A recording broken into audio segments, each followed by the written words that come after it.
there's always the rookie versus the veteran. And I think that's an interesting way to look at it. Because oftentimes a trainer becomes a trainer because they're an expert at something. Yes. So I get tapped on the shoulder because I know the most about health and safety. Yeah. So I become the health and safety trainer. Classic story. Yeah. For those trainers, I think there's a watch out, which is to shift from being the content expert to being the participant expert.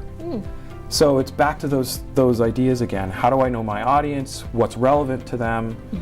Because just giving my canned content thing is not the same as the interaction and the conversation and the collaboration that can happen in a classroom when I'm paying attention to where the participants are and what they need from me. Right. So it also goes to, from an HR point of view, building that culture of learning within the organization. Exactly. Or developing, moving from just being reactive and proactive to, what are we doing? Right. How can we do things differently? And an early mentor of mine, helped me with that shift. So it was from content expert to, well, how about the participant experience? There's a whole other opportunity here.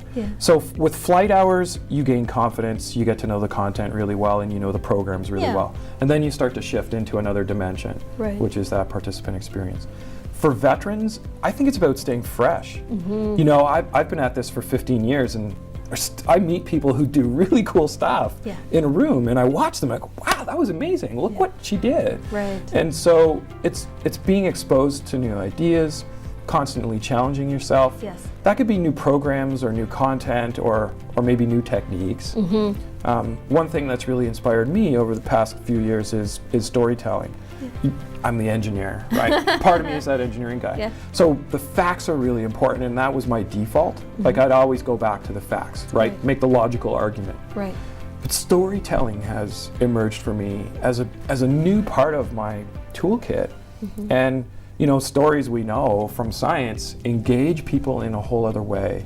It establishes credibility. It builds trust. It builds bridges. It builds bridges. It increases relatability. And a good story, well told at the right time, can be instructive and helps people see themselves in the story. And in fact, it engages them on a whole other level.